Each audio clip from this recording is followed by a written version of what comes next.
Persia में शूशनगढ़ जो राजगढ़ का जो महल है उसकी कहानी है बहुत बड़ी। मैं चाहता हूं उस कहानी को आप देख सकते हैं। ये कितना मैग्निफिसेंट महल है, हालांकि बनाया हुआ तस्वीर में है। और शूशन जो राजगढ़ का जो महल है, बाइबल में इसके बारे में एस्तर की पुस्तक में हमको मिलता पढ़ने को। कृपया करके ध्यान से सुने, मैं बहुत लंबा नहीं करूंगा प्रचार, क्योंकि मेरी जो भी प्रेजेंटेशन है वो अगले हफ्ते के लिए, अगले इतवार के लिए है, तो इसलिए कारण से मैंने इसको शॉर्ट किया हुआ है इसको। तो ये फारस में, पर्शिया में ये किंगडम हुआ करती थी, और जिसमें हम लोग एस्तर रानी का जिक्र पढ़ते हैं। तो एस्तर रानी कैसे बनी उसके बारे में बात करते हैं। मैं चाहता हूं कि अगर हम उसको देखें तो अच्छा लगेगा उसको। ओके, क्या पढ़ेंगे उसको? सर से राजा। ओके, आप राजा के, मैं राजा बोलूंगा, आप समझ जाएंगे जो उसका नाम यहाँ पर लिखा हुआ है। इस राजा का 127 प्रांतों में हुकूमत थी उस समय में। मैं चाहता हूं आप थोड़ा ध्यान से सुने। 127 देशों में ये हुकूमत करता था।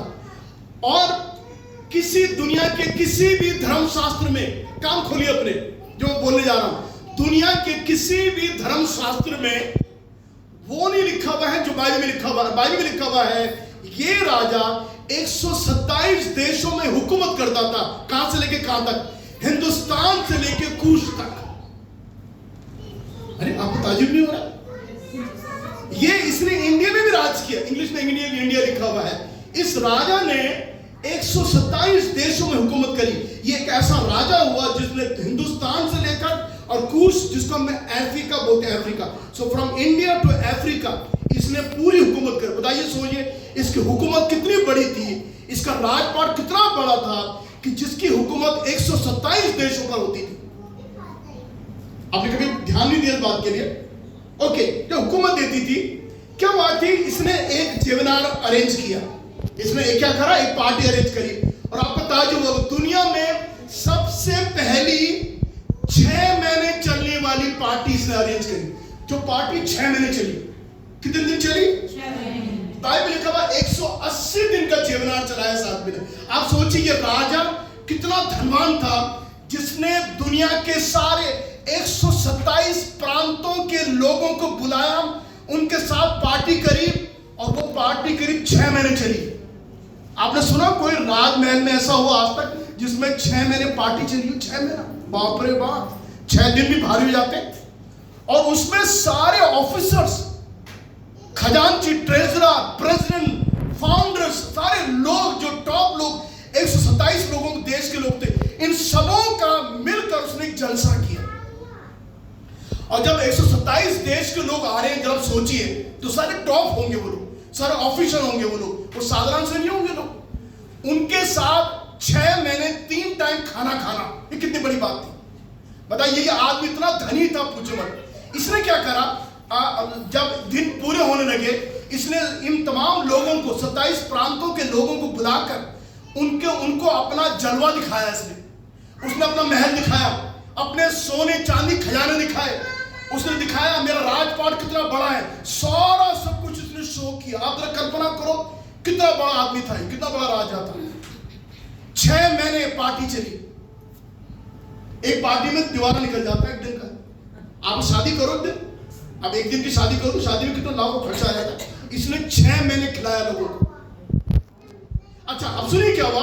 6 महीने खिलाने के बाद जब ये दिन पूरे होने लगे, इसने 1 हफ्ते की पार्टी और करी, जिसमें इसने साधारण जनताओं को बुलाया, सब लोगों को बुला लिया।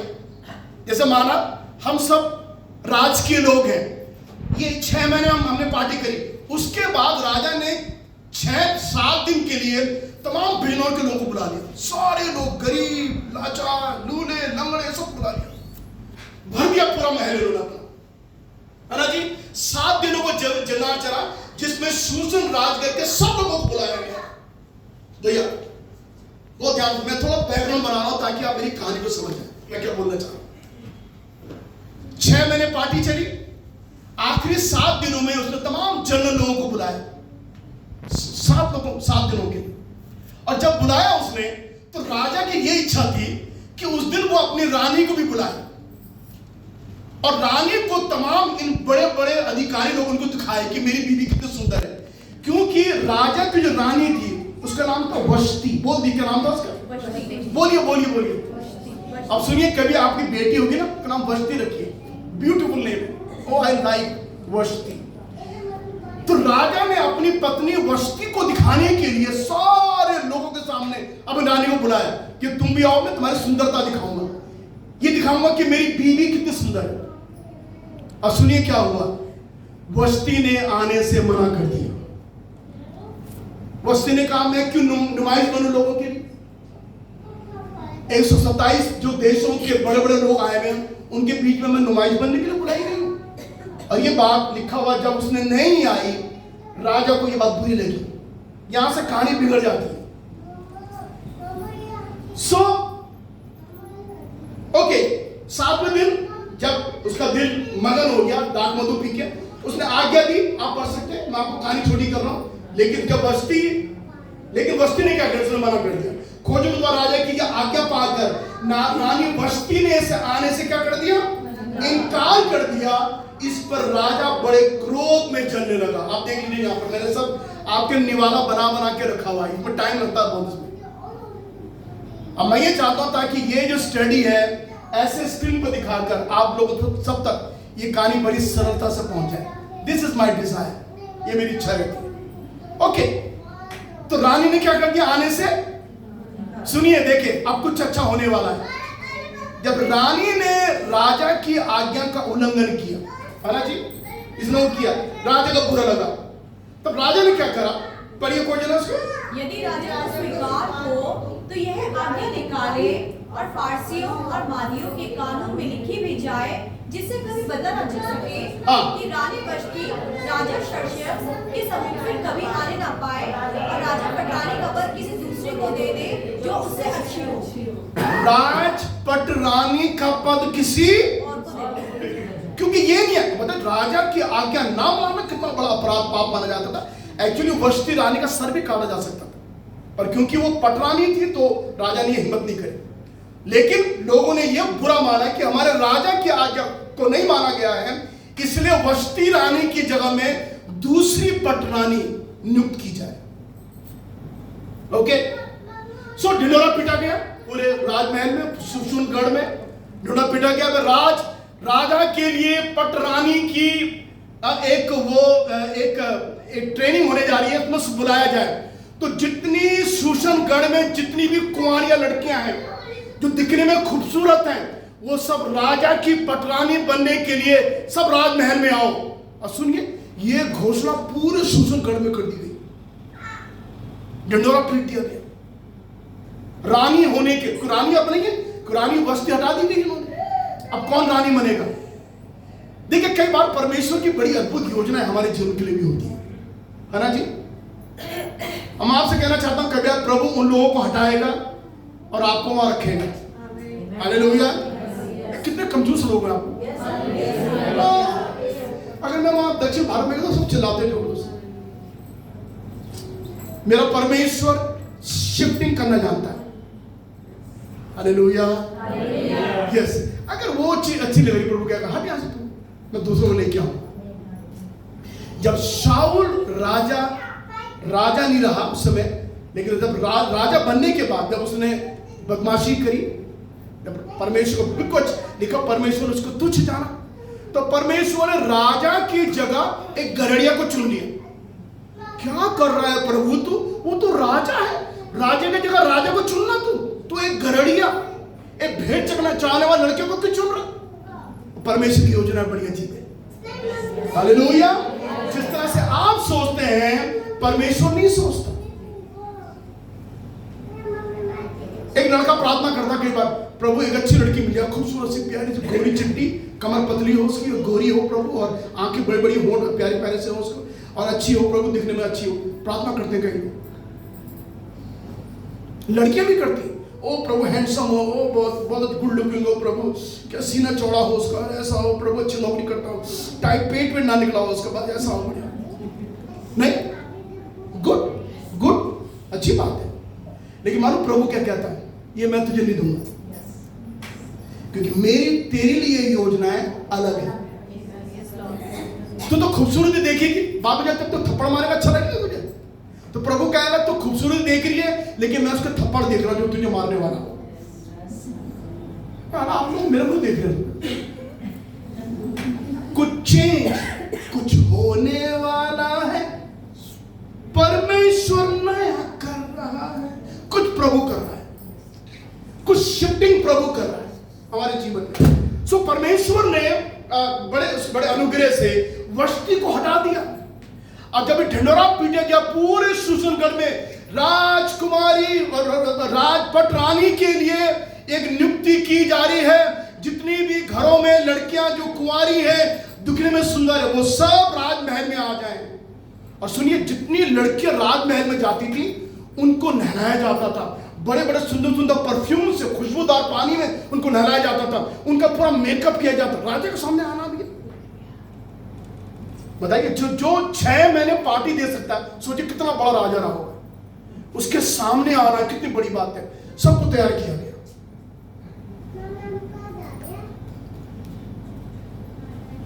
उसके बाद सबको बुलाया गया। उसमें एक लड़की थी जिसका नाम था एस्तर। आप पढ़िए ध्यान से, मुझे ये लाइन बहुत अच्छी लगती है। पढ़िए, सब पढ़िए, सब पढ़िए। राजा ने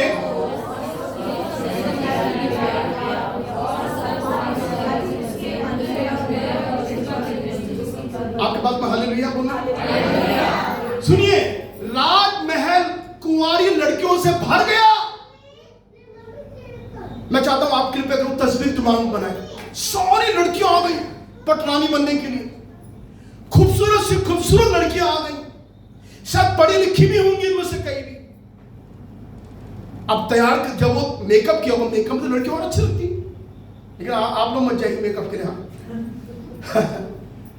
ब्यूटी पार्लर की चांदी हो जाती है, आप तो खराब हो जाता है, सारा पैसा खराब हो जाता है, उसकी चांदी हो जाती है थोड़ी देर के मेकअप के लिए। और वो अच्छी खासी लड़की को भूत बना देते हैं। भूत बिल्कुल इतनी खराब लगती है लड़कियां को।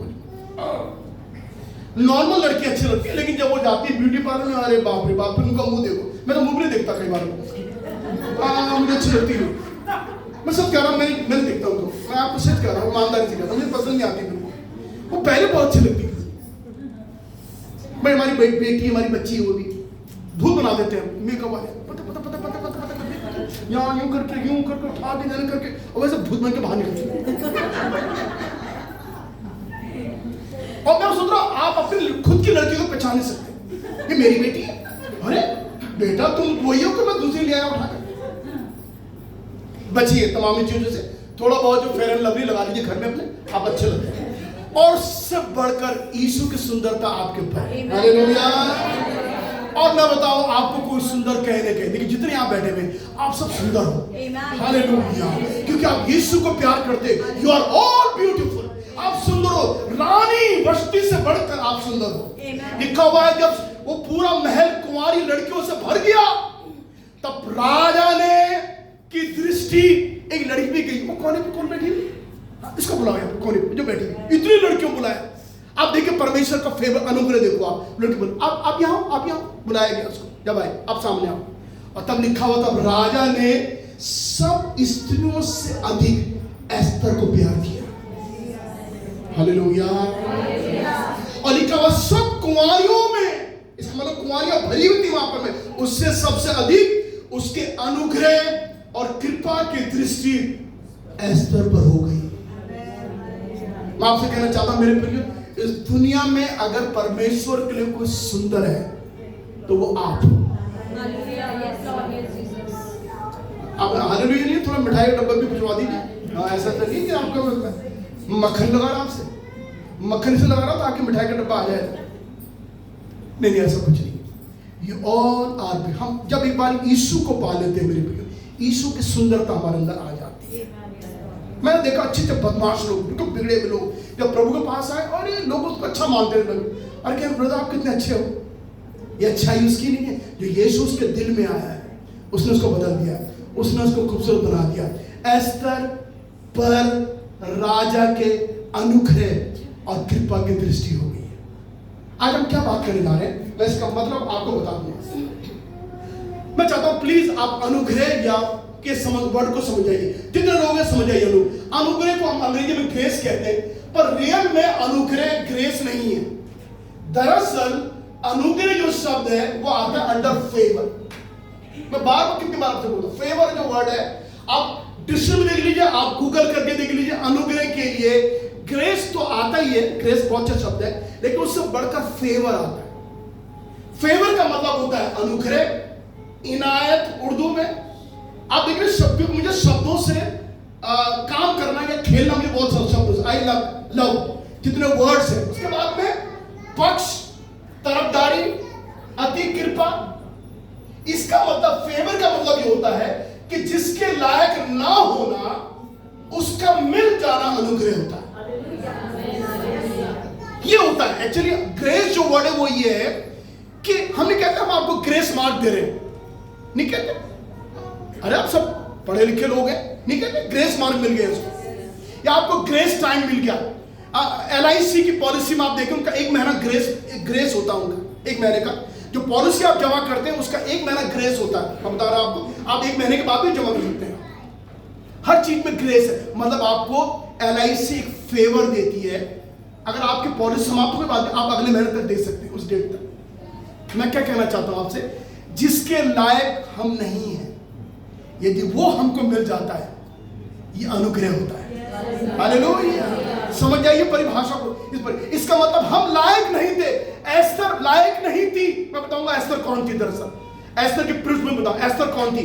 एस्तर इस लायक नहीं थी, लेकिन परमेश्वर ने एस्तर को वो फेवर दिया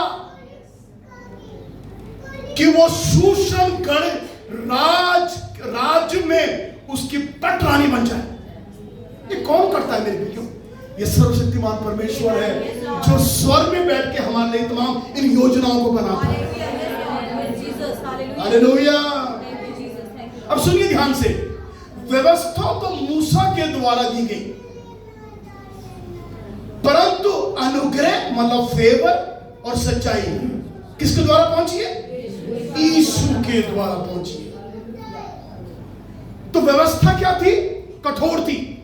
मार डालो उसको, ऐसे करो, मार दो उसको, गर्दन काट दो, हाथ पैर तोड़ दो, ये व्यवस्था थी। मूसा की व्यवस्था यही बोलती थी, बड़ी कठोर व्यवस्था थी। लेकिन अनुग्रह, हालेलुया, सच्चाई जो है वो यीशु के द्वारा पहुंची। सुनिए, मूसा के द्वारा दी गई मतलब थोपी गई हम पर।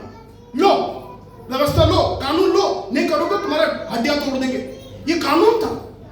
लेकिन अनुग्रह यीशु के द्वारा हमको परोसा गया। हालेलुया, क्या बात है ना जी। सो व्यवस्था हम पर थोपी गई है, अनुग्रह हमको परोसा गया है। ओ मैं धन्यवाद देता हूं। मैं जब इस बात को समझा, मैंने प्रभु को धन्यवाद प्रभु जी, मैं मूसा के जमाने में नहीं हूं, नहीं तो व्यवस्था में अंदर मुझको थोपा जाता, करो नहीं तो मरोगे तुम। लेकिन अनुग्रह क्या है? मुझ पर दया की गई है। मैं इस लायक नहीं था, यीशु ने मुझको वो चीज दे दी, मुझको अपना फेवर दिया। आप मुझे बताइए सच्चाई ईमानदारी से, अगर माना 10 बच्चे बैठे हुए हैं, उनमें से एक बच्चा आपका है, आप उन सारे 10 बच्चों में से किसको फेवर दोगे? ज्यादा फेवर किसको दोगे? हाँ, भले आप उसको ये नहीं कहें कि मेरा बच्चा आया 9 बच्चा खराब है, ऐसा नहीं बोलोगे आप, लेकिन ज्यादा आपके मन में फेवर किसके लिए रहेगा? अपने बच्चे की। आप दिखाओगे नहीं उसको, लेकिन माएँ बहुत खराब होती है, बहुत तेज होती है माएँ। सारे बच्चों को, अपने बच्चों को, तुम ढंग से बैठ लो, क्या कर रहे हो, ढंग से बैठ लो। अरे वहां बच्चा, अरे 9 बच्चे को, 9 बच्चों को ध्यान दो ना, उनको ध्यान नहीं रहेगा माँ को, अपने बच्चे को ध्यान है, ओ मेरा बच्चा मेरा बच्चा मेरा बच्चा। ये फेवर है, एक माँ का अनुग्रह अपने बच्चे पर है, एक माँ का फेवर अपने बच्चे के लिए। 9 बच्चों के लिए नहीं, क्योंकि वो उसके बच्चे नहीं और पड़ोसियों के बच्चे। मेरा परमेश्वर भी उद्धार पाए हुए लोग जो परमेश्वर की अपनी निज संतान है, उनको वो अनुग्रह देता है, उन पर अनुग्रह होता है। हम धन्यवाद देते हैं प्रभु को, यीशु के नाम। तो उसके बाद में क्या हुआ? जब राजा ने रानी पसंद कर ली अपने लिए। अब सुनिए, एस्तर कौन थी मैं आपको बताऊंगा। देखिए क्या हालत है एस्तर के। बाइबल लिखा हुआ है, राजा ने सबके सामने उसके सर पर राज मुकुट रखा और वस्ती के स्थान पर एस्तर को रानी बना दिया। हालेलुया। वस्ती की जगह, पहले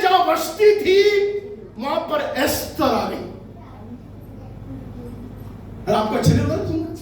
क्या बात है, आई लाइक द पिक्चर। राजा ने सारी कुंवारियों के सामने, सारी स्त्रियों के सामने, बड़े राजमहल शूशनगढ़, जो पर्शिया का सबसे बड़ा किंगडम उस जमाने में हुआ करता था, इतने बड़े शूशन राजगढ़ की पटरानी एस्तर बन गई। किसने बनाया? स्वर्ग के परमेश्वर ने। मेरे प्रियो, ये इंसान का काम नहीं, ये इंसान का काम नहीं, ये परमेश्वर है जो हमको फेवर देता है। याद रख लीजिए हमेशा, आप पर अनुग्रह इंसान नहीं करेगा, लेकिन परमेश्वर आपको फेवर देगा। हालेलुया, धन्यवाद हो प्रभु का। प्रभु यीशु के नाम की हम स्तुति करना चाहते। और उसके बाद राजा ने रानी को अपने महल में लाया। मालूम क्या करा? उस जेवनार का नाम दिया उसने, और क्या कहा? उसे एस्तर का जेवनार कहा जाए। क्या बात है ना? वो जेवनार जो था, वो जो पार्टी थी, the party was named as Esther party. कितनी बड़ी बात है। एक साधारण लड़की थी, एक साधारण सी लड़की, और एस्तर को शूशनगढ़ में पटरानी घोषित किया गया। यहां देखिए बड़े बड़े बैनर्स लगाए गए और ये बताया गया कि एस्तर जो है शूशनगढ़ राज की पटरानी बन गई है। अभी देखो कोई जो चीफ मिनिस्टर बने, मैं नाम नहीं लेना चाहता, चीफ मिनिस्टर बने, 2-2 साल उन्होंने लड़ाई लड़ी, अपना उन्होंने एक पार्टी बना दी, आप चीफ मिनिस्टर बन गए। कितनी बड़ी बात, घर वालों को कितनी खुशी होती है। एस्तर को कितनी खुशी होगी जब वो पटरानी बनी, इतने बड़े शूशन राजगढ़ की, उसके घर में कैसे खुशी हो रही होगी। मेरे प्रियो, ये परमेश्वर है जो आनंद से हमको भरता है, जो खुशियां हमको देता है ना जी। ओके, ये तो सुनिए एस्तर क्या थी। अब देखिए एस्तर को, एस्तर जो थी वो 70 साल बंधुआई से छूटकर वापस आई थी। मतलब इसके जो पूर्वज थे वो 70 साल से बंधुआई में थे। आप जानते हैं बाबुल का राजा नबूकदनेस्सर यहूदियों को बंधुआ करके बाबुल ले गया था, जो इतिहास जानते हैं। उसमें एस्तर के माँ बाप भी गए थे, क्योंकि 70 साल की बंधुआई थी। और ये जो लड़की थी, ये एक बंधुई थी, मतलब she was a captive girl. एक बंधुई लड़की जो कैप्टिव है, वो शूशनगढ़ के पटरानी बन गई। कारण क्या था? क्योंकि राजा के अनुग्रह की दृष्टि सारी कुंवारी कन्याओं में एस्तर पर लग गई। सारी स्त्रियों से बढ़कर राजा ने एस्तर को प्यार किया। कई बार प्यार करना इसको हम बहुत गलत, हम इसको वासना में ले आते हैं। प्यार वैसे क्यों होती? एक माँ अपने बच्चों को प्यार करती है, बच्चे अपने माँ बाप को प्यार करते हैं। कितना ये प्यार है, ये रिस्पेक्ट होती है मन में, आदर होता है मन में, इसको प्यार बोलते हैं। बाइबल में लिखा हुआ है राजा ने सबसे बढ़कर एस्तर को प्यार किया। हालेलुया। तो ये साधारण सी थी एस्तर, जो बंधुआई से निकल के आई थी, लेकिन एक गुलाम लड़की शूशन राजगढ़ की पटरानी बनी। आप देखिए डिफरेंसेस, देखिए इसमें आप, ये पहले की स्थिति है, ये बाद की स्थिति है। कारण क्या है? क्योंकि हम जिस लायक होते नहीं हैं, उस लायक अगर प्रभु हमें कर देता है तो ये परमेश्वर का फेवर होता है और कुछ नहीं होती है। अब मैं थोड़ा आपको बताना चाहता हूं, ये जो राजा था, मैं चाहता हूं सब बात को सुनिए। ये राजा जो है, ये दरअसल प्रभु यीशु की एक तस्वीर है। Okay, please understand. ये राजा जो है, ये प्रभु यीशु की एक तस्वीर है। इसने क्या करा? इसने एस्तर पर अनुग्रह किया और सब स्त्रियों से अधिक उसको प्यार किया। आप लगा लीजिए, दुनिया में सब लोगों से बढ़कर कि यीशु राजा ने हमसे प्रेम नहीं किया। तो राजा जो है, देखिए, is the type of the king. Yeshu जो है राजा का प्रतीक है, एक तस्वीर है। ओके, अब ये दो जो स्त्रियां हैं, ये दोनों स्त्री कलीसिया की तस्वीर है। वष्टी रानी और एस्तर रानी, दोनों ये एक कलीसिया की तस्वीर है। और ये जो, क्योंकि कलीसिया को हम लोग फीमेल में लेते हैं ना, दुल्हन है कलीसिया, फीमेल है वो, तो ये दोनों स्त्रियां जो है कलीसिया की तस्वीर है। सुनिए, वष्टी और एस्तर दोनों, ये स्टडी बताती है कि दोनों की तस्वीर है। अब सुनिए वष्टी का क्या हाल था। वष्टी ने क्या करा? वष्टी ने क्या करा? राजा ने इनकार कर दिया। राजा का स्वीकार करा, है ना, राजा की आज्ञा का उल्लंघन किया, बाइबल में लिखा हुआ है, और अनुचित काम वस्ती ने किया। आज कलीसिया में दो प्रकार की कलीसिया है। एक कलीसिया वो है जिनको यीशु मसीह से कोई लेना देना नहीं। वो चर्च जाते हैं, 10-20 रुपए फेंक के आते हैं चंदे की थैली में, ले तू भी क्या याद करेगा, कोई तुझे गरीब देने के लिए आया। एक आध घंटा बैठे, बड़ी मुश्किल से मर मर के बैठते हैं लोग चर्च में।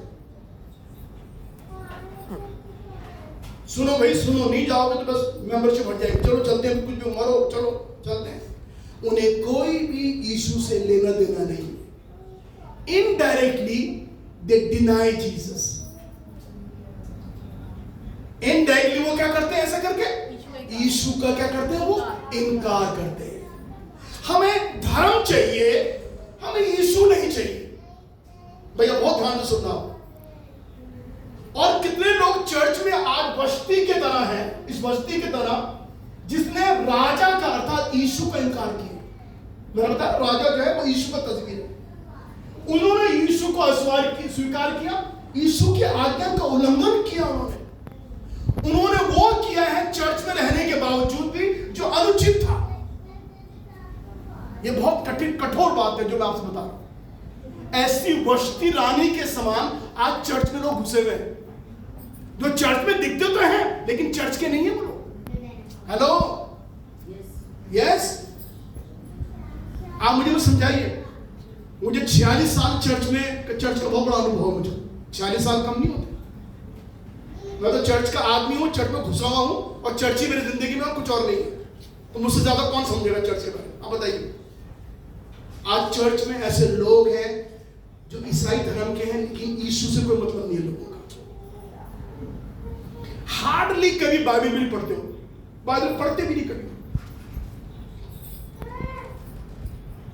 एस्तर के जीवन में इसने राजा को स्वीकार भी किया, और इसलिए क्योंकि राजा की अनुग्रह दृष्टि उस पर भी। राजा ने क्यों नहीं दोबारा इसको रिस्टोर किया? कि कोई बात नहीं, अगर वस्ती ने मना कर दिया आने से कोई बात नहीं, मैं वस्ती को तभी अपनी पत्नी स्वीकार करूं। नो, राजा ने कहा रिजेक्ट, तू पटरानी होगी लेकिन रिजेक्ट, मैं तुझे रिजेक्ट करता हूं। और सुनिए, आज अगर सचमुच में यीशु को हमने अस्वीकार किया हुआ है तो सुनिए, स्वर्ग से हम रिजेक्ट किए गए लोग। स्वर्ग ने हमको क्या कर दिया है? हटा ऐसे, तुम किसी काम के नहीं हो, हटा, नहीं ऐसे। बताइए, स्वर्ग हमको रिजेक्ट कर देगा, क्या होगा हमारा हाल? हम कहीं के लिए रहेंगे। लेकिन राजा ने वस्ती को रिजेक्ट करके एस्तर को रानी ले लिया, जो एक बंधुआई में आई हुई लड़की थी, जिसका रुतबा इतना पुअर था। आप ले लेंगे ऐसी लड़की शादी करेंगे जो बंधुआई में रही हो, जो गुलाम रही हो कितने सालों तक, जिसका खानदान गुलाम रहा हो, आप ऐसी लड़की से अपनी बेटी की शादी करवाओगे क्या? आप कभी भी नहीं करोगे ऐसा। परमेश्वर ने उसी को पटरानी बना दिया। हालेलुया, हालेलुया, धन्यवाद। मेरा प्रभु क्या कर सकता है हमारे जीवन में। किस दिन हमारी जिंदगी का पासा पलटेगा हमें खुद मालूम नहीं चलेगा। मैं बोलता हूं प्रभु सब कुछ फेवर देता है, प्रभु अनुग्रह देता है। आज मैं कहना चाहता हूं प्रभु अनुग्रह देता है। और जब मैं अनुग्रह के बारे में, फेवर के बारे में बात करता हूं तो मुझे हमेशा याद आता है, हमेशा याद आता है। मैं बताऊं, मैं एयरपोर्ट में खड़ा हो रहा था। मुझे याद है 2018 में मैं जब डालस एयरपोर्ट में अमेरिका में था, मेरी फ्लाइट मेरे सामने ही छूट गई। इसलिए नहीं कि मैं देर में नहीं, मैं सही टाइम पर पहुंच गया था। एक्चुअली मेरे पासपोर्ट में थोड़ी प्रॉब्लम आ गई थी, तो वहां के ऑफिसर ने मुझे जाने से, ट्रैवल करने से मना कर दिया। मैं इंडिया आ रहा था, वहां के ऑफिसर ने मुझसे बोला no you can not travel, आप जा नहीं सकते। मैंने क्या बोल रहे, मेरी फ्लाइट जाने वाली है, प्लीज अलाउ मी। नो आप नहीं जा सकते। अरे बहुत ड्रामा होता है, लोग बोलते हैं विदेश जा रहे हैं। अरे हम कितने पापड़ बेलते हैं, हम जानते हैं विदेशों में कितने परेशानी जाती है। वहां के ऑफिसर, वहां के रूल रेगुलेशन, इंडिया तो है नहीं वो। मैं सब पर रोने लगा, मैं सब पर रोया। मैंने रो के अपनी वाइफ को कॉल करा वहां से, मर्सी नहीं थी उस समय। मैंने कहा मैं तो फंस गया, मैं जाऊं कैसे? यहाँ के तमाम जो एयरपोर्ट ऑफिसर है मुझे रोक रहे हैं जाने से इंडिया। मुझे इंडिया आना है, मेरा टिकट है, मेरे टिकट पे पैसा दिया हुआ। और आपका विश्वास नहीं होगा, ये कहानी मैंने कई लोगों को मालूम नहीं, मैं बताऊं, पूरी रात मैं एयरपोर्ट में बैठा था, ऐसी बैठा था पूरी रात। शाम को 6-7 बजे गया हुआ इंसान, पूरी रात में एयरपोर्ट में, डालस एयरपोर्ट में बैठा था। मैं इंडिया नहीं आ सकता। सुबह 3 बजे ही करीब, क्योंकि काउंटर बंद हो चुके थे। भाई प्रति समझ रहे होंगे मैं क्या बोल रहा हूँ, ये सारी जो तरीके हैं, काउंटर बंद हो चुके थे, इमिग्रेशन वगैरह। सुबह 3 बजे की लड़की है, एक लेडी आई अच्छी सी, आके काउंटर बैठी। मैंने कहा एक्सक्यूज मी मैडम, मैं रात भर बैठा हूं, मुझे इंडिया जाना, मेरी फ्लाइट छूट गई है, इतनी महंगी फ्लाइट मेरी इंडिया की। वो बड़ी शांत थी। मैंने कहा शांत क्यों हो रही? उन्होंने कंप्यूटर चेक किया, चेक करते करते कहने लगी कि कोई बात नहीं, आप नेक्स्ट फ्लाइट ले लीजिए, आप इंडिया चली जाइए। मैंने मैं कैसे जाऊं, मेरा तो पैसा खराब हो गया सर। कह रहे नहीं, आपके लिए किसी ने टिकट के पैसे दे दिए और आप one of the best flight में इंडिया जा रहे हैं। मैंने कहा प्रभु क्या बोल रही है? कह यस आप, तो आप कहिए आपका फ्लाइट यहाँ से नहीं, आप यहाँ से सिर्फ न्यूयॉर्क जाएंगे, न्यूयॉर्क से आपके लिए डायरेक्ट फ्लाइट है। और मैं बताना चाहता हूँ आपको, मैं सारी महिमा प्रभु यीशु को देना चाहता हूँ। मैं डालस से न्यूयॉर्क आया और न्यूयॉर्क से एक फ्लाइट है वर्ल्ड में, सुनिए उस समय में, अब तक 2-3 फ्लाइटें हो चुकी हैं, उस समय में केवल एक फ्लाइट थी जो सीधे 14.5 घंटे न्यूयॉर्क से दिल्ली आती है। इतने लंबे घंटे की फ्लाइट कहीं मिली आपको, ये सबसे पहली फ्लाइट थी। अब मैंने लोगों को बताया, अब कई लोगों से आते हैं, 14.5 घंटे वो न्यूयॉर्क से चलती है और 14.5 घंटे में दिल्ली लैंड करती है, नंबर 1 फ्लाइट। अब मुझे ताज्जुब था जब उन्होंने मुझे बताया कि सर आप यूनाइटेड एयरवेज से जा रहे हैं और ये फ्लाइट आपको न्यूयॉर्क से मिलेगी, आप न्यूयॉर्क से तो दिल्ली जाएंगे, वो डायरेक्ट फ्लाइट आपके लिए। मालूम उसका टिकट कितना था? जो मैंने पे किया था उसका दुगना फ्लाइट का टिकट था। प्राइस कितना मैं बताऊंगा नहीं आपको, मैं बताऊंगा आपको। परमेश्वर इतना अनुग्रह का, सुनिए पूरी रात में सोए नहीं थी, मेरी आंखें चल रही थी। मैं जैसे न्यूयॉर्क पहुंचा, फ्लाइट के अंदर गया, मैं बताऊं आपको, पूरी फ्लाइट फुल थी, पूरी फ्लाइट फुल थी। सुनिए फेवर परमेश्वर का, मेरे बगल की सीट खाली पड़ी हुई थी। बड़ा बड़ा अनुभव परमेश्वर देता है। मैंने उसको ऊपर करा और मैं सो गया। मुझे मालूम नहीं है, मैं दिल्ली 14 घंटा सोया हूं, मुझे मालूम नहीं मैं कहां था। मैं आपसे कहना चाहता हूं मेरे प्रियो, ये परमेश्वर का फेवर है।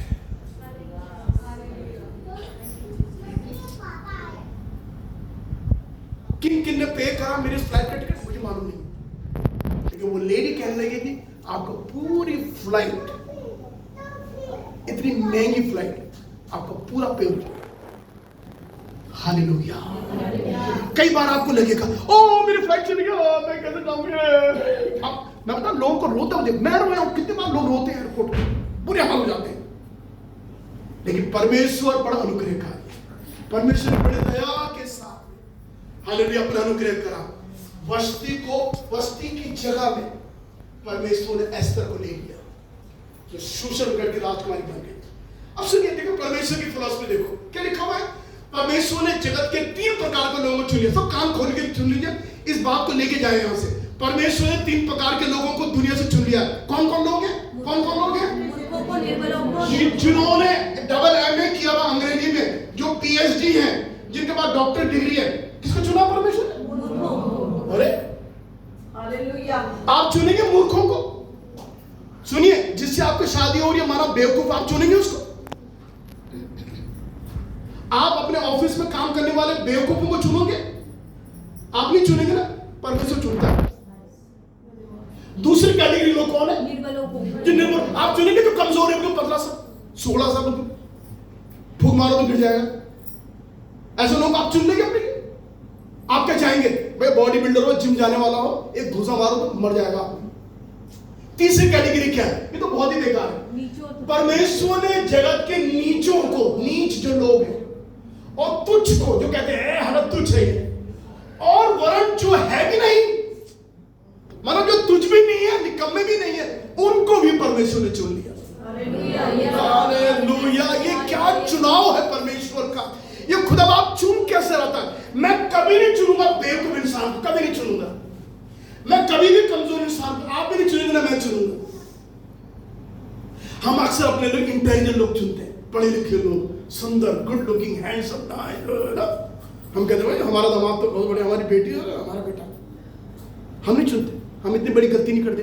परमेश्वर ऐसी गलती करके बैठ गया और कितनी बड़ी गलती करी है, आप जैसे मुझको मूर्खों को चुन लिया। हम सब मूर्ख बैठे हैं। आप जानते क्यों चुना? आप सुनना चाहेंगे क्यों चुना? सुनिए नहीं आप। इसलिए परमेश्वर ने जगत को मूर्खों को चुन लिया ताकि वो ज्ञान वालों पर लज्जित करे। Hallelujah, hallelujah, hallelujah. दूसरी बात, परमेश्वर ने जगत के निर्बलों को चुन लिया, लिखा ताकि बलवानों को, जो बिल्कुल बॉडी बिल्डर है, उनको लज्जित करे। हाँ जी, कितनी बड़ी बात है। और परमेश्वर ने जो नीच है, तुच्छ है, जो है भी नहीं, परमेश्वर ने उनको भी चुन लिया कि जो है ऐसे, जो पढ़े लिखे हैं, जो बुद्धिमान लोग हैं, उनके लिए वो व्यर्थ ठहरे, बेकार है। इसलिए पौलुस एक बात कहता है, मुझे बड़ा अच्छा लगा हुआ है, लिखा हुआ है परमेश्वर ने इसीलिए मूर्खों को चुन लिया ताकि कोई प्राणी परमेश्वर के सामने घमंड ना करे। भैया मैं तो बहुत पढ़ा लिखा हूं, भैया देखो तभी प्रभु ने मुझे चुना, मैं तो एमए किया हूं ना, इसलिए प्रभु ने मुझे पास्टर बनाया। नहीं नहीं नहीं, पौलुस कह रहा है इसलिए परमेश्वर हमको नहीं चुना ताकि कोई घमंड करे। और यदि कोई घमंड करे तो पौलुस कहता है काय में घमंड करे? वो काय में घमंड करे? बोलिए किस में घमंड करे? बोलिए किस में घमंड करे? जोर से बोलिए ना, किस पर घमंड करे? प्रभु में घमंड करे। हम अपने आप में नहीं घमंड करें। इसीलिए परमेश्वर ने मूर्खों को चुन लिया कि वो घमंड ना करे। निर्बलों को चुन लिया, तुच्छ नीच किस्म के लोग, उनको चुन लिया। और जो है भी नहीं, उनको भी प्रभु ने चुन लिया। आप जानते हैं, आप सब नहीं आते इस कैटेगरी में, मैं इस कैटेगरी में आता हूं। मैं तो मूर्ख था, और धन्यवाद है जो आज इस प्रकार से प्रभु लज्जितों के, ज्ञान वालों को लज्जित करता है हमारे सामने खड़े होकर। हम जब बड़ी सभाओं में प्रचार करते हैं, लोगों को सिखाते, लोगों को बाप रे क्या है ये लोग, परमेश्वर हम निर्बल है, मैं कभी जिम भी नहीं जाता। आप सब बहुत अच्छे हो, सबसे ज्यादा निर्बल और कमजोर में हूं, सबसे ज्यादा मूर्ख और बेवकूफ में हूं, और मैं तुच्छ और नीच अपने आप। लेकिन मैं धन्यवाद देता हूं, मेरे प्रभु ने मुझे चुन लिया। हालेलुया। और ये परमेश्वर का फेवर है, ये अनुग्रह है परमेश्वर का, हमें धन्यवाद देना चाहता हूं ना जी। इसलिए परमेश्वर ने क्या करा, जैसे राजा ने रानी के सर पर राज मुकुट ठहराया। सुनिए, पढ़िए ध्यान से, क्या लिखा हुआ है? प्राण देने तक विश्वासी रहे तो मैं तुझे जीवन का मुकुट दूंगा। इसका मतलब एक मुकुट है जो हमारा इंतजार कर रहा है, वो परमेश्वर के अनुग्रह से हमको मिला है। जिस प्रकार राजा ने रानी एस्तर को राजपट रानी बनाने के लिए उसको राज मुकुट पहनाया, उसी प्रकार एक दिन हमारा राजा यीशु भी, हम जितने यहाँ सारे एस्तर बैठे हैं, हम सबको एक दिन अपना राज मुकुट पहनाएगा। देखिए बाइबल में लिखा, देखिए पढ़िए लिखा, प्रकाश सभा के 2:10 में लिखा हुआ है, बी फेथफुल अंटिल डेथ। कब तक विश्वासों के रहे? मरने तक। इंग्लिश में बहुत अच्छा है, बी फेथफुल अंटिल डेथ, मरने तक ईमानदार रहे। And I will give you the crown of life, मैं तुझे जीवन का मुकुट दूंगा। किसी ने आज तक मुकुट देने का प्रॉमिस हमसे नहीं किया, लेकिन हमारे राजा यीशु ने हमसे प्रॉमिस किया है, I will give you the crown. Hallelujah, धन्यवाद हो प्रभु का। अब तो रूहानी सब्जेक्ट में जाता हूं, रूहानी सबक सीखने के लिए प्लीज थोड़ा ध्यान दें, और जो समाप्त हो चुका है। एस्तर सुंदर और रूपवती थी, 2:7 में लिखा हुआ। एस्तर कौन थी? सुंदर। आप बोलिए ताकि आपको रिहर्सल होगा ना। वो क्या थी? सुंदर और रूपवती थी। अब सुनिए ध्यान, जो प्रभु ने मुझे सिखाया वो ये सिखाया कि कलीसिया को भी आत्मिक सुंदर होना जरूरी है। आमीन। सुनिए, जब आप एक बदसूरत लड़की से शादी नहीं कर सकते, परमेश्वर बदसूरत कलीसिया को क्यों बनाएगा? बताइए। वो भी चाहता है उसकी कलीसिया, उसकी दुल्हन भी सुंदर। हाजी, अब मालूम हमको प्रयास करना है किस तरह से हमको सुंदर दिखना है, फेयर एंड लवली से नहीं, उससे वो बात नहीं कर रहा हूं। एक आत्मिक सुंदरता बिना मेकअप की होती है, एक आत्मिक सुंदरता बिना ब्यूटी पार्लर जाए हुए होती है, एक आत्मिक सुंदरता जो हमारे मन से हमको बाहर निकलती है। हम आत्मा में सुंदर बनते हैं तो हम शरीर में भी सुंदर बनते हैं। कलीसिया को रूपवती और सुंदर होना जरूरी है। दूसरी बात, इसलिए कलीसिया को राजा यीशु से फेवर मिलेगा। अगर कलीसिया सुंदर नहीं है, प्लीज ध्यान दीजिए, तो आपको फेवर नहीं मिलेगा। क्यों? क्योंकि पाप के कारण हम जो बदसूरत हो गए हैं, हमें कभी फेवर नहीं मिलेगा। जो पापी लोग हैं, जो पाप में जिंदगी बिता रहे हैं, जो पाप के कारण बदसूरत हैं, उनको फेवर नहीं मिलेगा। किनको मिलेगा? जो सुंदर हैं, उनको फेवर मिलेगा। आप प्लीज मुझे मिसअंडरस्टैंड ना करें, मैं आपके शरीर की सुंदरता के बारे में बात नहीं कर रहा हूं। मैं कह रहा हूं एक आत्मा जो हमारे अंदर हमको सुंदर बनाती है। And God always see your heart, not your face. प्रभु आपका चेहरा नहीं देखता, वो आपका दिल देखता है। हालेलुया, धन्यवाद हो। परमेश्वर ने स्वर्ग से एस्तर के चेहरे से बढ़कर उसका दिल देखा। मालूम क्या था? अभी मेरे पास टाइम नहीं बोलने के लिए। जब यहूदियों पर विपत्ता आई, जब यहूदियों को नाश करने वाली बात आई, मालूम एस्तर ने क्या करा? एस्तर गई राजा के पास में और राजा से अपने सारे यहूदियों के प्राण जो है माफ करवा दिए। अब बाइबल लिखा, वो गई राजा के पास, उपवास करके गई। ये कौन होता है?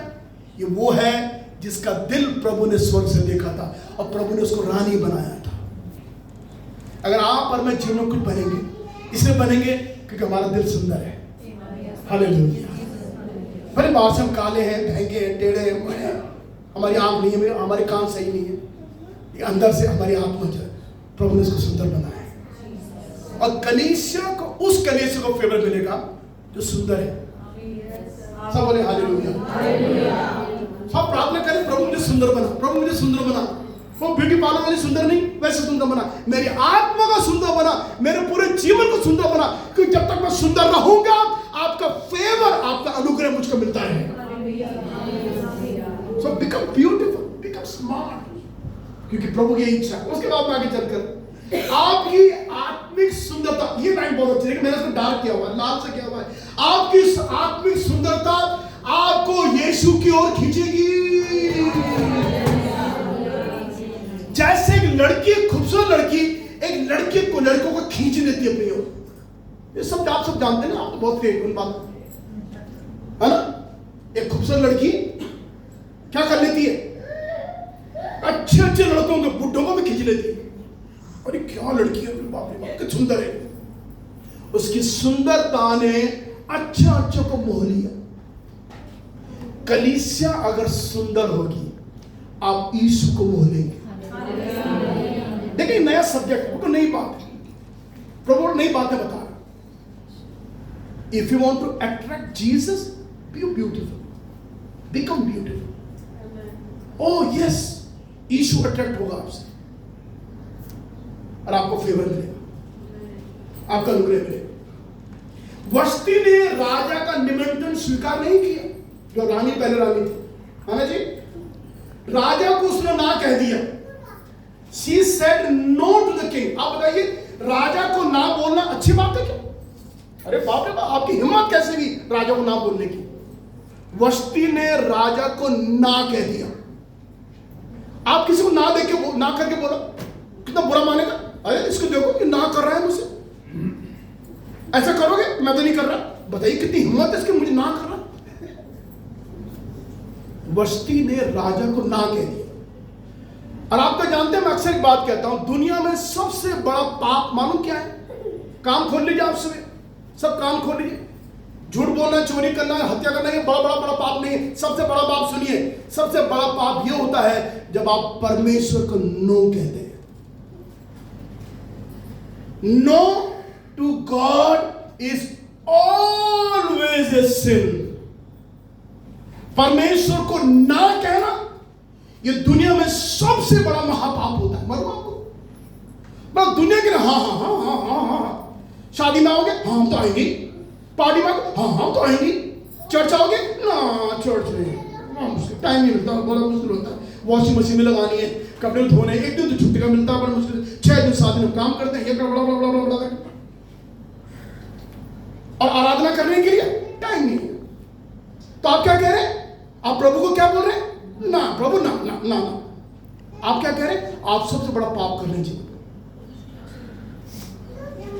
दुनिया के लिए हाँ, प्रभु के लिए ना।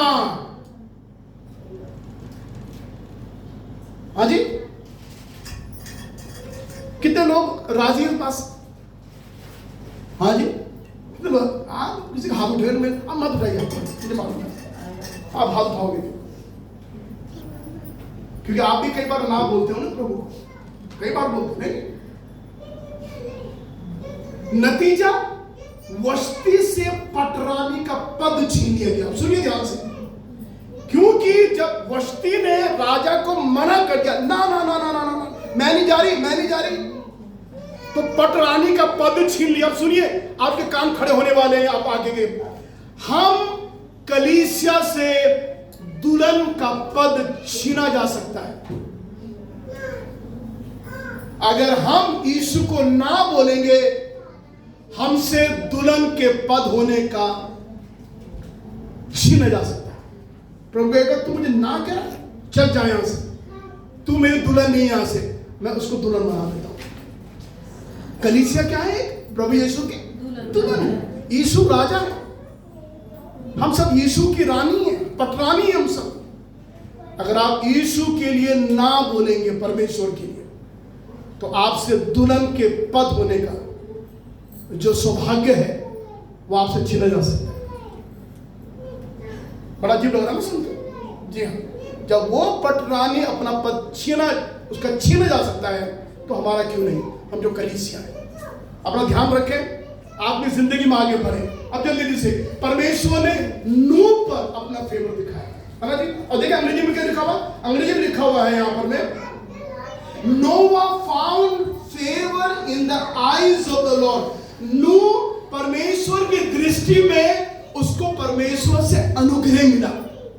अब देखिए, मैं आपको ताजुब कर रहा हूं, सुन कर रहा हूं आपके। उस नूह के जमाने में मैं काउंट कर रहा था, और मैंने जब स्ट्रैटेजी अपनाई, देखा मैंने पाया करीब उस जमाने में 100 मिलियन लोग रहते थे।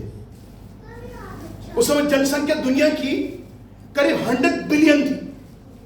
100 बिलियन मतलब जो अभी 150 करोड़ 140 करोड़ अभी दुनिया की जनसंख्या है, कुछ नहीं है। उस समय उससे ज्यादा थी, दुगनी चौगनी से ज्यादा थी। क्योंकि बाइबल में हम जब उसके आंकड़े देखते हैं, स्टडी करते हैं, पाते हैं, तो इतनी बड़ी जनसंख्या थी। बताइए 100 बिलियन लोगों में, मिलियन नहीं बिलियन, 100 बिलियन लोगों में केवल 8 लोगों पर परमेश्वर का अनुग्रह हुआ। 100 बिलियन पीपल, उनमें केवल 8 लोग बचे। 8 लोगों पर अनुग्रह हुआ परमेश्वर का। वेरी सैड, बहुत दुख की बात है। सोचिए इस बात के बारे में, 8 लोग बचे केवल। दूसरा, इलिशिबा बांझ थी, और परमेश्वर ने बुढ़ापे में उसको यूहन्ना बपतिस्मा देने वाला पेट में दे दिया। अब सुनिए, यूहन्ना बपतिस्मा देने वाले के बारे में इलिशिबा क्या बोल रही है? पढ़िए ऊपर क्या लिखा हुआ? मनुष्य में मेरा अपमान दूर करने के लिए प्रभु ने दिनों की कृपा दृष्टि करके मेरे लिए ऐसा किया है। और अंग्रेजी में लिखा हुआ the Lord has done this, अंग्रेजी में लिखा हुआ है and he has shown his favour. सो बुढ़िया दादी किस्म की बुढ़िया ने एक बच्चे को पैदा कर दिया। हालेलुया। अब बताइए कि अनुग्रह नहीं तो क्या है? ये परमेश्वर का दिव्य अनुग्रह, परमेश्वर का। हालेलुया। इलिशिबा ने कहा, मैं कुछ नहीं कर रहा, ये तो मेरे परमेश्वर ने मुझको दे, ये परमेश्वर दृष्टि भी थी। मैं जल्दी से पढ़ता हूं। अब सुनिए, सरदूत ने भीतर आकर कहा, आनंद और जय तेरी हो, जिस पर ईश्वर का अनुग्रह हुआ है, प्रभु तेरे साथ है। और इंग्लिश में लिखा बाप बाप, you who are highly favoured. बाप रे बाप, हे मरियम, तुझ पर बहुत बड़ा अनुग्रह परमेश्वर का हुआ है। और मैं जल्दी से एक बात कहता था आपसे, उस समय नासरत में कितनी कुंवारियां रही होंगी, कितनी गुड लुकिंग लड़कियां रही होंगी, खूबसूरत पढ़ी लिखी लड़कियां रही होंगी, लेकिन परमेश्वर ने गरीब किस्म कुंवारी कन्या मरियम को चुन लिया ताकि यीशु को पैदा कर दे। बड़ा अद्भुत है ना, बिल्कुल प्रभु कैसे चुनता है? तू मूर्खों को चुन रहा है, कैसे निकम्मों को चुन रहा है? तू क्या कर रहा है प्रभु? प्रभु तू क्या क्यों चुनता? हम तो अच्छे लोग चुनते, तू बुरे बुरे लोग चुनता नहीं? सारे नासरत में अच्छी लड़कियां, खूबसूरत लड़कियां, गुड लुकिंग गर्ल, पढ़ी लिखी लड़की, उनको प्रभु ने छोड़ दिया, मरियम को चुन लिया, गरीब किस्म की लड़की।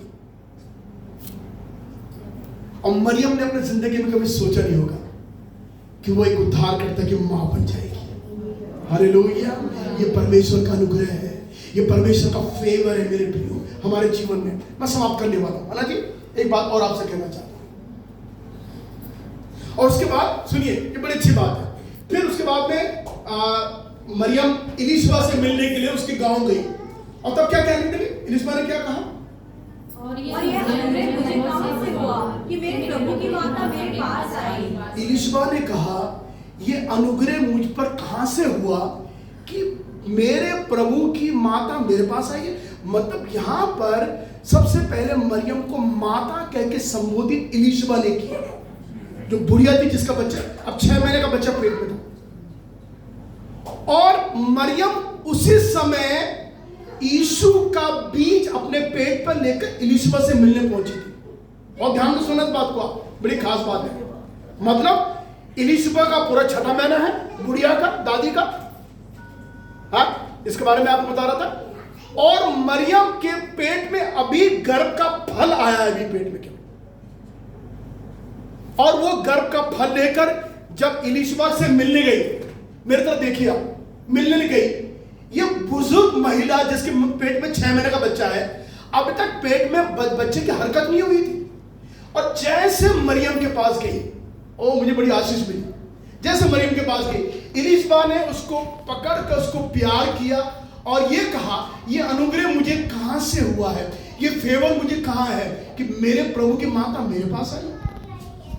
और जैसे इलीशबा ये बात कही, लिखा हुआ है 6 महीने का बच्चा आनंद के साथ इलीशबा के पेट में उछल गया। हालेलुया! हाँ जी, हाँ, ध्यान दीजिए, बस खास बात आपसे करने जा रहा हूं। 6 महीने का बच्चा, अभी तक बच्चे में कोई मूवमेंट नहीं थी, अचानक 6 महीने का बच्चा यूहन्ना बपतिस्मा देने वाला इलीशबा के उस बुढ़िया के पेट में उछल गया आनंद से। और लिखा हुआ, और इलीशबा पवित्र आत्मा से परिपूर्ण हो गई। अब सुनिए, ये टच कहां से आया? सुनिए, टच कहां से आया? टच वहां से आया जिसके पेट में अभी गर्भ का फल आया। इसके पेट में अभी गर्भ का फल आया है। मतलब मैं सोच रहा 1-2 घंटे का फल मरियम के पेट पर आया होगा, गर्भ का फल। और ये फल क्या था? मेरा यीशु। इसका मतलब सबसे पहले इलीशबा को यीशु का अनुग्रह मिला। हालेलुया! हालेलुया! यीशु का अंश भी आपको फेवर दे सकता है। हालेलुया! हालेलुया! धन्यवाद हो प्रभु का। अभी गर्भ का फल उसके जो पेट में है, उसने इलीशबा के पेट के बच्चों को छू लिया। हमारी जिंदगियों को प्रभु क्यों नहीं छुएगा? ओह, कितनी अच्छी बात है। सो टच फ्रॉम जीसस, ये परमेश्वर का अनुग्रह है। हम आज से प्रार्थना करें, प्रभु आप मुझको छू लीजिए, ये आपका अनुग्रह मुझ पर होगा। जब आप रात में प्रार्थना कर, सोने से पहले प्रार्थना करते हैं, आज रात सब प्रार्थना करने जाएंगे, आप रात में सब अपने घर में सोने से पहले प्रार्थना करेंगे। आप बोले, हे यीशु, तेरा टच मुझे चाहिए, क्योंकि जब तेरा टच मुझे मिलेगा, तेरा फेवर मुझे मिलेगा, तेरा अनुग्रह मुझे मिलेगा। हालेलुया! धन्यवाद हो प्रभु का, उसके नाम की स्तुति हो। और सुनिए, सबसे बड़ा अनुग्रह जो परमेश्वर हमको देने जा रहा है, ये बात कहकर मैं समाप्त करूंगा। लिखा हुआ है, बाइबल लिखा हुआ है, हमारी दीनहीन देह का रूप बदलकर अपनी महिमा के देह के अनुकूल बना देगा। यीशु क्या करेगा? अपने फेवर में, अपने अनुग्रह में होकर हमारी दीनहीन देह, ये जो शरीर हमारा कमजोर है, इसको बदलकर महिमा की देह बना देगा। वाह, क्या अनुग्रह!